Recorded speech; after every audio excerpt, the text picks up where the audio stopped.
नमस्कार बंधुरा बांगाली गृहकथा चैनेले सबाइके स्वागत। आज के तुम्हादेर संगे चिंगड़ी माछेर मालाइकारी रेसिपि शेयर करलाम। आशा करी तुम्हादेर खूब भालो लागबे।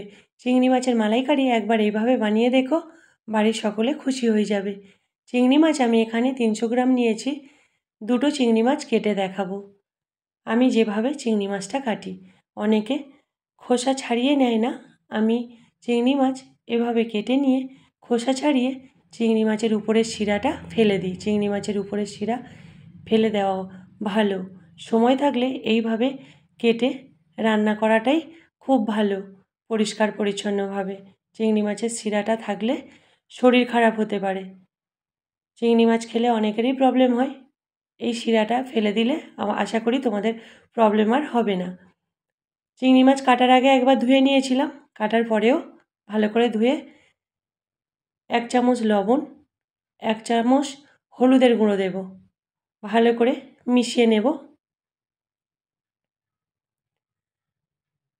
লবণ হলুদ মিশিয়ে এদিকে কড়াইতে সরষের তেল দেব।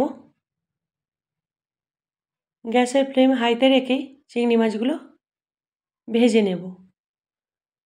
তোমরা চাইলে সাদা তেলে রান্না করতে পারো। আমি এখানে সরষের তেলে মালাইকারিটা রান্না করলাম। চিংড়ি মাছ একটু লাল লাল করে ভেজে নেব, বেশি কড়া করে ভাজা যাবে না, শক্ত হয়ে গেলে চিংড়ি মাছের টেস্ট নষ্ট হয়ে যায়। চিংড়ি মাছ ভাজা হয়ে গেছে, তুলে নিলাম। ওই তেলের মধ্যে 4টে এলাচ, দারচিনি আর 2টো তেজপাতা ফোড়নে দিলাম। 2টো বড় সাইজের পেঁয়াজ পেস্ট করে রেখেছিলাম, দিয়ে ভালো করে কষিয়ে নেব।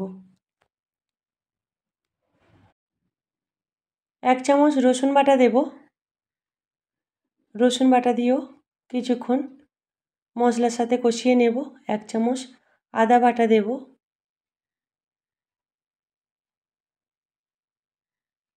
একটা বড় সাইজের টমেটো পেস্ট দিলাম। টমেটো পেস্ট দিয়ে মশলার সাথে বেশ ভালো করে কষিয়ে নেব। 2টো কাঁচা লঙ্কা বেটে রেখেছিলাম, দিলাম। 1 চামচ হলুদের গুঁড়ো দিলাম। কালারের জন্য 1 চামচ কাশ্মীরি লঙ্কার গুঁড়ো দিলাম। তরকারির কালারটা খুব সুন্দর হবে। পরিমাণ মতো লবণ দিলাম। তোমরা তোমাদের পছন্দ মতো লবণটা দেবে, কারণ চিংড়িতে লবণ দিয়েই ভাজা আছে। একবার চেক করে নিয়ে লবণটা দিও।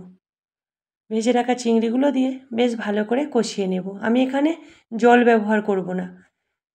2 কাপ নারকেলের দুধ দিয়েছি। এই নারকেলের দুধ দিয়েই এই রেসিপিটি বানানো হয়ে যাবে। ঢাকা দিয়ে 5 মিনিট জাল করে নেব। 5 থেকে 7 মিনিট ফুটিয়ে নিতে হবে। ঢাকা খুলে নিলাম। দেখতে পাচ্ছ চিংড়ি মাছের মালাইকারিটা আমার এখানে হয়ে এসেছে। তরকারি থেকে যখন এইভাবে তেল ছেড়ে দেবে তখন বুঝবে যে মালাইকারিটা আমার রেডি হয়ে গেছে। এখানে আমি চিনি ব্যবহার করিনি, তোমরা চাইলে চিনি ব্যবহার করতে পারো। দুধ দেওয়া আছে ওই জন্য আমি চিনি দিলাম না।